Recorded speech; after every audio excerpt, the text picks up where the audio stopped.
Hi friends, welcome to IAS APSC TSP lectures. ఈ రోజు నుంచి మనం సైన్స్ అండ్ టెక్నాలజీ దగ్గర ఫాస్ట్ ట్రాక్ సిరీస్ స్టార్ట్ చేస్తున్నాం. అయితే ఈ ఫాస్ట్ ట్రాక్ సిరీస్ మెయిన్గా మనం ఫోకస్ చేస్తుందంటే కరెంట్ అఫైర్స్. దీంట్లో మీకు టోటల్గా మనకి 100 ఇంపార్టెంట్ టాపిక్స్ ఉంటాయి. ఇవన్నీ కూడా ఎగ్జామ్ పాయింట్ ఆఫ్ వ్యూ చాలా ఇంపార్టెంట్. ఈ 100 టాపిక్స్ నుంచి కొన్ని క్వశ్చన్స్ రావడానికి అవకాశం ఉంది. వాటిని అంటే బాగా ఫిల్టర్ చేసి బాగా అనలైజ్ చేసి తీసిన టాపిక్స్. ఆల్రెడీ మీకు ఏంటి ఇంతకుముందు 500 ఇంపార్టెంట్ టాపిక్స్ చాలా మందితో షేర్ చేశాను.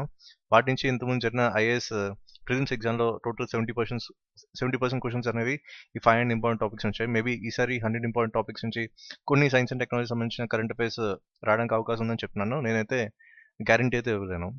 అండ్ సైన్స్ అండ్ టెక్నాలజీ ఎవరికి బాగా హెల్ప్ అవుతుందంటే ఇప్పుడు గ్రూప్ 2 ప్రిలిమ్స్కి ఎవరైతే ప్రిపేర్ అవుతున్నారో, అలాగే టీఎస్పీసీ గ్రూప్ 2 ఎవరు రాస్తున్నారో, అలాగే తెలంగాణ ఎస్ఐ మెయిన్స్, అలాగే స్పెషల్గా చెప్పాలంటే ఏపీ ఎస్ఐ ప్రిలిమ్స్ సిలబస్లో first weightage science and general సైన్స్కి అలాగే సైన్స్ అండ్ టెక్నాలజీకి ఇచ్చారన్నమాట. సో దీని నుంచి కొన్ని క్వశ్చన్స్ రావడానికి అవకాశం ఉన్నాయి. సో ఎవరైతే ఎస్ఐ ప్రిలిమ్స్కి ప్రిపేర్ అవుతున్నారో వాళ్ళకి మాత్రం ఈ సిరీస్ అనేది బాగా హెల్ప్ అవుతుంది అనుకుంటున్నాను. అండ్ మీకు చూస్తే ఇక్కడ కరెంట్ అఫైర్స్ సంబంధించి September month and October month upload చేయడం జరిగింది. సో ఈ లింక్ నుంచి డౌన్లోడ్ చేసుకోవచ్చు. అండ్ ఇక్కడ సెప్టెంబర్ మంత్ చూస్తే మీకు ఏంటి రొటీన్ ఫార్మాట్లో మనకి ఏంటి current events of national international importance, అలాగే కరెంట్ అఫైర్స్. నెక్స్ట్ ఇక్కడ ఏపీఎస్సీ గ్రూప్ 2 సిలబస్ ఏంటి issues of national international importance అన్నారు.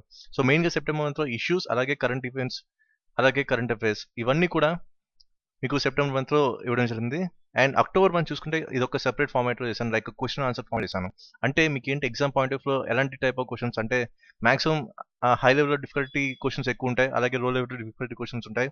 సో ఇవన్నీ కూడా అప్రోచ్ ఎలా ఉండాలి, ఇన్ కేస్ స్టేట్మెంట్స్ ఫార్ములా ఇస్తే ఎలా ఆన్సర్ చేయాలి, అలాగే ఒక సింగిల్ వర్డ్ ఫార్ములా ఇస్తే ఎలా ఆన్సర్ చేయాలి, ఇవన్నీ కూడా ఆ టెక్నిక్స్ అని కూడా మీకు ఈ క్వశ్చన్ ఆన్సర్ ఫార్మాట్లో మీరు చూస్తే తెలుస్తుంది. సో ఇవన్నీ కూడా మీరు ఇంగ్లీష్ డౌన్లోడ్ చేసుకోవచ్చు. అండ్ మీకు ఏమైనా క్వరీస్ ఉన్నా సరే నాకు ఈ ఫేస్బుక్ పేజ్ ద్వారా అడగచ్చు. అండ్ టాపిక్లోకి వస్తే ఫస్ట్ ఆఫ్ ఆల్ మనం చూస్తుంది ఏంటంటే 3D ప్రింటెడ్ ప్లేన్ థార్. అయితే మనకి ఎబ్రివేషన్ కూడా ఇంపార్టెంట్, ఎందుకంటే ఇంతకుముందు సివిల్ సర్వీస్ ఫిలిమ్స్లో నీతి ఆయోగ్లో నీతి అంటే ఏంటి, దీని ఎబ్రివేషన్ ఏంటో అడిగారు. ఇది ఒక బిట్లో అడిగారు అనమాట ఫిలిమ్స్లో. సో ఇలాంటివి బేస్ చేసుకున్నా సరే మనకి ఎగ్జామ్ పాయింట్ ఆఫ్ లో ఎబ్రివేషన్ కూడా మనకి ఇంపార్టెంట్. అందుకని చెప్పి ఎబ్రివేషన్ కూడా మనం బయట చేయాల్సిన అవసరం అయితే ఉంది.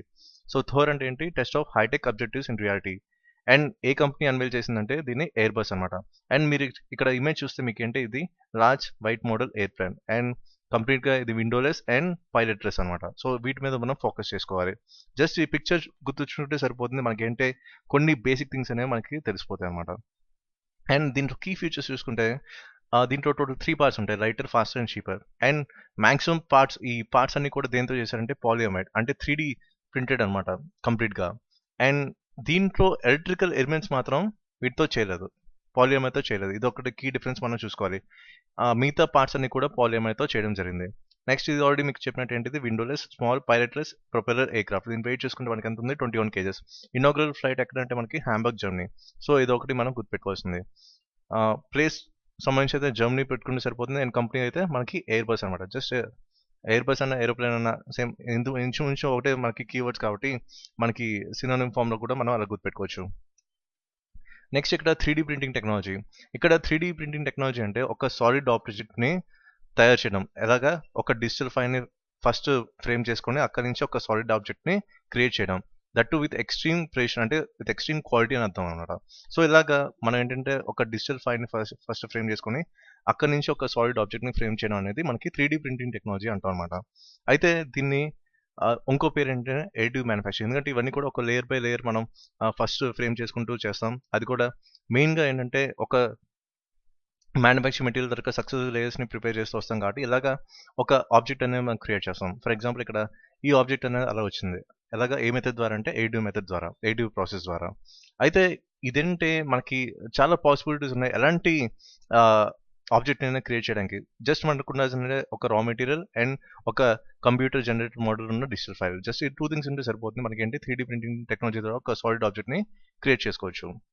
అండ్ వీటి అప్లికేషన్స్ కూడా కొంచెం ఇంపార్టెంట్. మేబీ ఇలాంటివి మనం చూసుకుంటే ఇది గ్రూప్ 1 మెయిన్స్ పాయింట్ ఆఫ్ వ్యూలో మనకి హెల్ప్ అవుతుంది, అలాగే ఐఏఎస్ మెయిన్స్ పాయింట్ ఆఫ్ వ్యూలో కూడా హెల్ప్ అవుతుంది. కొంచెం అడగొచ్చు అనమాట, 3D ప్రింటింగ్ టెక్నాలజీ ద్వారా మెడికల్ అప్లికేషన్స్ ఏంటి, లేకపోతే ఎన్విరాన్మెంటల్ అప్లికేషన్స్ ఏంటి, జస్ట్ ఒక నోట్లో రాయండి. అలాంటి టైంలో కూడా ఇలాంటివి హెల్ప్ అవుతాయి. నెక్స్ట్ ఇక్కడ ఇండస్ట్రియల్ యూస్ చూసుకుంటే ఇవేంటి rapid manufacturing, mass customization, mass production. And domestic uses చూసుకుంటే clothing, 3D bio printing, and 3D printing for implant and medical device, and 3D printing service. Just ఈ అప్లికేషన్ జస్ట్ గుర్తుపెట్టుకుంటే సరిపోతుంది. And next important topic ఏంటి మనకి HVDC technology. ఇది ఎందుకు important అంటే coming 3 yearsలో ఇండియాలో 34,000 మెగావాట్స్ని పవర్ని వీళ్ళు ట్రాన్స్పోర్ట్ చేయడానికి చూస్తున్నారు. అది కూడా ఏంటి లాంగ్ డిస్టెన్స్ అనమాట, అంటే ఫ్రమ్ నార్త్ టు సౌత్. ఇలాగా లాంగ్ డిస్టెన్స్ కోసం ఈ హెచ్విడిసి టెక్నాలజీ అనేది వాడతారు. ఎప్పుడైనా సరే జస్ట్ ఇప్పుడు ఈ మ్యాప్ చూసుకుంటే మీకు ఏంటంటే నార్త్ నుంచి సౌత్ అంటే మనకి డిస్టెన్స్ చాలా ఎక్కువ.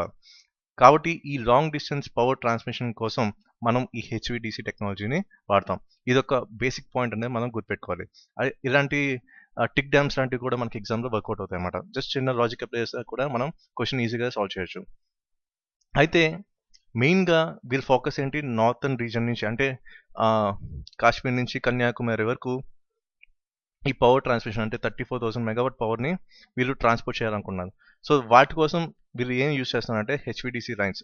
వీటిని ఏమంటారంటే సింపుల్గా చెప్పాలంటే large trunk transmission HVDC lines అంటాం. సో ఇది ఒక బేసిక్ పాయింట్ మనం గుర్తుపెట్టుకోవాల్సింది.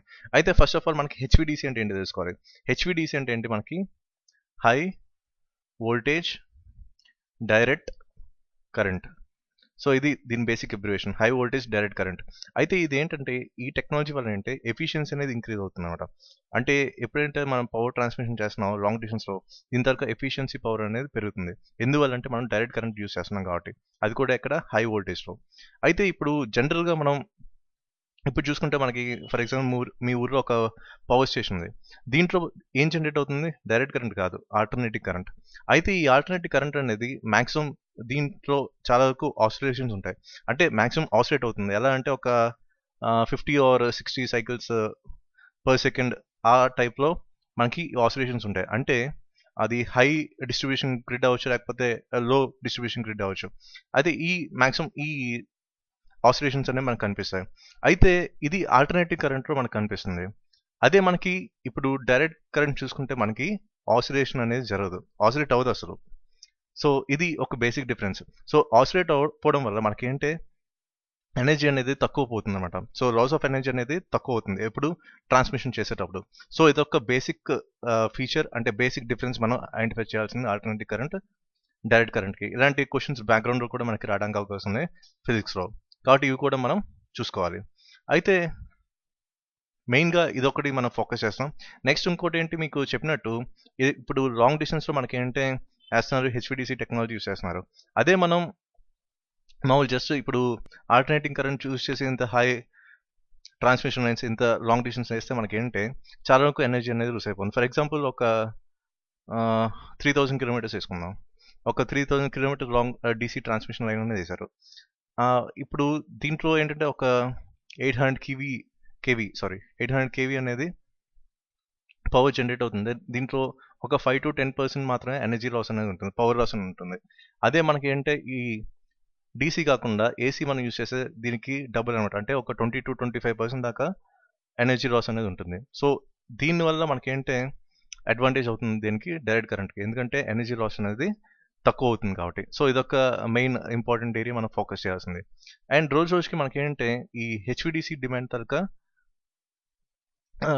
ఏరియా అనేది పెరుగుతుంది. సో దీని ఎందుకు ఎంత డిమాండ్ పెరుగుతుంది హెచ్విడిసి లైన్స్ కోసం అంటే ఫస్ట్ ఆఫ్ ఆల్ అంటే రైజింగ్ ఎనర్జీ నీడ్స్. ఎందుకంటే మనకి రెన్యూవల్ ఎనర్జీ కాకుండా మనకి ఇప్పుడు నాన్ రెన్యూవల్ ఎనర్జీస్ మీద ఎక్కువ డిపెండ్ అవుతాం. సో ఇప్పుడు కంపల్సరీ కొన్నిసార్లు అంటే ఫ్యూచర్లో గ్రీన్ ఎనర్జీ అని ఇలాంటి టర్మ్స్ కూడా మనం యూస్ చేయడానికి అవకాశం ఉంది. అందుకని చెప్పి దీని తరక డిమాండ్ ఏంటి రైజింగ్ ఎనర్జీ నీడ్స్. ఇంకోటి ఏంటి మీకు ఆల్రెడీ చెప్పినట్టు ఎలక్ట్రిసిటీ అనేది తక్కువ అవుతుంది. So less electricity is lost in transmission than with conventional AC technology. So దీని గురించి మీకు క్లియర్ ఎక్స్ప్లెనేషన్ అనేది ఇచ్చాను. అలాగే రిక్వైర్స్ ఫ్యూర్ ట్రాన్స్మిషన్ లైన్స్. ఇప్పుడు ఏంటంటే మనకేంటే ట్రాన్స్మిషన్ లైన్స్ వేసేటప్పుడు చాలా వరకు ఏంటంటే తవ్వుకుంటూ వెళ్తాం, కానీ దీనికోసం అంటే జస్ట్ చాలా తక్కువ ల్యాండ్ అనేది యూటిలైజేషన్ జరుగుతుంది. అలాగే తక్కువ ట్రాన్స్మిషన్ లైన్స్ కూడా వేయడం జరుగుతుంది. హెచ్విడిసి దగ్గర మెయిన్ అడ్వాంటేజ్ అంటే ఇది కూడా చెప్పుకోవచ్చు. నెక్స్ట్ ఏంటి India's first HVDC transmission line. అయితే ఇది యాక్చువల్లీ ఎవరు బిల్డ్ చేశారంటే పవర్ గ్రిడ్ అనమాట. ఇదేంటి టోటల్ కనెక్షన్ ఎక్కడి నుంచి అంటే నార్త్ స్టేట్స్ నుంచి నార్త్ ఈస్టర్న్ స్టేట్స్ వరకు. సో ఎలా చూసుకున్నా సరే మనకి నార్త్ నుంచి మనకి నార్త్ ఈస్టర్న్ స్టేట్స్ వరకు ఇలా కనెక్టివిటీ అనేది ఇచ్చారనమాట. అయితే మెయిన్గా మనకి ఫ్యూచర్లో చూడాల్సింది అంటే హెచ్విడిసి కారిడార్. ఈ హెచ్విడిసి కారిడార్ ఏంటంటే యాక్చువల్ చెప్పాలంటే ఫ్యూచర్లో ఒక 24,000 మెగావాట్ పవర్ ట్రాన్స్మిషన్ అనేది చేయాలని చూస్తున్నారు. ఎక్కువ దేన్ని లింక్ అవుతుందంటే నార్త్ ఈస్టర్న్ రీజియన్కిను అలాగే భూటాన్కి అనమాట. సో ఇదొకటి మనం ఫోకస్ చేయాల్సింది. ఇదంతా ఏంటంటే ఫ్యూచర్లో వీళ్ళు ప్లాన్ చేస్తున్నారు, అందుకే ఇది హెచ్విడిసి కారిడార్ అని పెట్టుకున్నారు కీవర్డ్ లాగా. సో ఇదొక మెయిన్ ఏరియా మనం ఫోకస్ చేయాల్సింది. అండ్ ఇక్కడ అప్లికేషన్స్ చూసినా సరే మనకి first long distance HVDC project ఎక్కడ అంటే మనకి రిహాన్ ఢిల్లీ అండ్ చంద్రపూర్ పాన్కే. సో ఇదొక కీ పాయింట్ మనం గుర్తుపెట్టుకోవాల్సింది. ఇది కొంచెం ఎగ్జామ్ పాయింట్ ఆఫ్ వ్యూ మనకి ఇంపార్టెంట్. నెక్స్ట్ చూసుకుంటే మన టాపిక్ ఏంటంటే ఆప్టోజెనెటిక్స్ అండ్ క్లారిటీ. అయితే ఇక్కడ ఎందుకు మనకి న్యూస్లో వచ్చిందంటే మనకి ప్రొఫెసర్ డిస్రౌత్కి life sciences breakthrough prize 2016లో వచ్చిందనమాట. అయితే జస్ట్ ఈ ప్రొనౌన్సియేషన్ ఒక్కొక్కరు ఒక్కలా అంటారు, జస్ట్ నేను ఒక కామన్గా ఇచ్చేసాను డిస్రౌత్ అని. అయితే ఈయన చేసిన మెయిన్ ఏరియా ఫోకస్ ఏరియా ఏంటంటే ఈయన ఒక 2 పాత్ బ్రెయిన్ టెక్నిక్స్ ఇచ్చారు. అంటే ఇది బ్రెయిన్ తలక యాక్టివిటీని ఈయన క్లియర్గా అర్థం చేసుకున్నారు, అలాగే బ్రెయిన్ని ఎలా కంట్రోల్ చేయొచ్చు అనేది కూడా ఈయన చెప్పారన్నమాట. సో అందుకే ఇది ఆప్టోజెనెటిక్స్లోకి వెళ్ళింది. అయితే ఇక్కడ ఆప్టోజెనెటిక్స్ అంటే సింపుల్గా మనకి ఏంటి ఇక్కడ జస్ట్ ఈ వర్డ్ని చంక్ చేసుకున్నా సరే ఇక్కడ ఏముంది, ఆప్టో అంటే మనకి ఏమొస్తుంది ఇక్కడ ఆప్టిక్స్, అలాగే ఇక్కడ జెనెటిక్స్, ఈ రెండు కంబైన్ చేస్తూ మనకి ఏమి ఇచ్చారంటే ఆప్టోజెనెటిక్స్ అనమాట. సో ఇది దీని తరక మెయిన్. అండ్ దీంట్లో వీరు చూస్తుంది అంటే ఇది ఒక న్యూరో మాడ్యులేషన్ మెథడ్, అంటే మనిషి తాలూకా లేకపోతే ఒక యానిమల్ తాలూకా న్యూరాన్స్ని కూడా వీళ్ళు కంట్రోల్ చేసే పద్ధతి అనమాట. దీంట్లో ఏంటి, ఒక్కొక్క న్యూరాన్ తాలూకా యాక్టివిటీని ఎలా కంట్రోల్ చేయొచ్చు, అలాగే దాని తాలూకా థింగ్స్ని ఎలా మానిటర్ చేయొచ్చు, ఇవన్నీ కూడా ఈ న్యూరో మాడ్యులేషన్ మెథడ్ ద్వారా వీళ్ళకి చూస్తూ ఉంటారు. ఇది యాక్చువల్గా చెప్పాలంటే ఆప్టోజెనెటిక్స్ అనేది ఎలా వర్క్ అవుతుందని, ఇది కొంచెం ఇన్ డెప్త్, కానీ జస్ట్ మీకు ఏంటంటే ఈ కాన్సెప్ట్ అంటే మీకు చెప్పినట్టు ఈ న్యూరో మాడ్యులేషన్ మెథడ్ అంటే ఏంటో మీకు అనేది ఇప్పుడు చెప్పాను. ఇదేంటిది, control and monitor the activities of individual neurons in living tissue. Just ఇక్కడ ఇండివిజువల్ న్యూరాన్స్ని కంట్రోల్ చేయడానికి ఈ ఆప్టోజెనెటిక్స్ అనేది హెల్ప్ అవుతాయి. నెక్స్ట్ చూసుకుంటే ఇప్పుడు ఆప్టోజెనెటిక్స్ యొక్క యూజెస్ ఏంటంటే potential to treat Parkinson's disease. Actually Parkinson's డిజీజ్కి ఎలాంటి మెడిసిన్ లేదు, ఇదేంటి ఒక నర్వస్ డిజార్డర్ అనమాట. నర్వస్ డిజార్డర్ వల్ల ఇలాగా మనిషి తరక బాడీ పోస్చర్ కానీ ఇవన్నీ చేంజ్ అవుతూ వస్తాయి. ఇది మెయిన్గా పార్కిన్సన్స్ డిజీజ్. అలాగే ఇది బ్లైండ్నెస్ని క్యూర్ చేయడానికి కూడా ఈ ఆప్టోజెనెటిక్స్ అనేది హెల్ప్ అవుతుంది. నెక్స్ట్ ఇప్పుడు ఏంటి మనకి క్లారిటీ. అసలు క్లారిటీ అంటే దీని అబ్రివేషన్ అంటే clear repeat exchange acrylamide hybridized rigid imaging tissue hydrogen. ఇది ఏంటంటే మెయిన్గా దీని ఫోకస్ ఏంటంటే ఈ బ్రెయిన్ టిష్యూస్ని మనకి ట్రాన్స్పరెంట్గా చూపిస్తుంది. సో ఇక్కడ చూసుకుంటే ఇది ఒక బ్రెయిన్ టిష్యూ, ఇది మనకి క్లియర్గా ట్రాన్స్పరెంట్గా కనిపిస్తుంది. అయితే వీళ్ళు దేని మీద base చేసుకుంటారంటే acrylamide based హైడ్రోజెసెస్.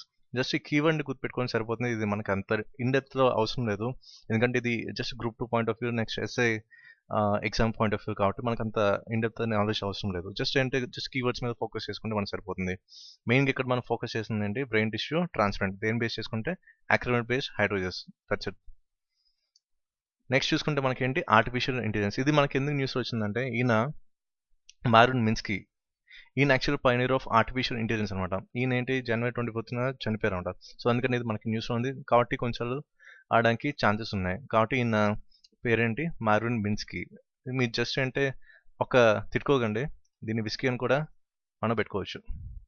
Minsky whisky just అంటే కొంచెం సౌండింగ్ ఒకలా ఉంది కాబట్టి మనం ఇలాగా పెట్టుకోవచ్చు. సో విస్కీని మనం ఆర్టిఫిషియల్ ఇంటెలిజెన్స్తో లింక్ చేసుకోవచ్చు. ఈయన January 24th చనిపోయారు, దేంతో అంటే సెరిబ్రల్ హ్యామరేజ్. సో అందుకని చెప్పి మనకి ఇది మెయిన్గా న్యూస్లో వచ్చింది. కొంచెం ఎలాంటి లో లెవెల్ ఆఫ్ డిఫికల్టీ క్వశ్చన్స్ అడగాలనుకుంటే ఇలాంటి క్వశ్చన్స్ అడగడానికి అవకాశం ఉంది. సో ఇవి మెయిన్గా ఈ 4 టాపిక్స్ మనం ఈ వీడియోలో కవర్ చేస్తాం. మెయిన్గా మనం ఫోకస్ చేసింది అంటే కీవర్డ్స్ అలాగే సమ్మరీ, దట్స్ ఇట్ అనమాట. అందుకని మనం డెప్త్ వెళ్ళట్లేదు, ఎందుకంటే డెప్త్ వెళ్తే మనకే నష్టం, ఎందుకంటే మనకి time is always directly proportional to syllabus. ఈ ఈక్వేషన్ మనం ఇప్పుడు ఫాలో అవ్వాలి. So thank you for watching and please subscribe to channel IAS APPS TSP Lectures. Thank you.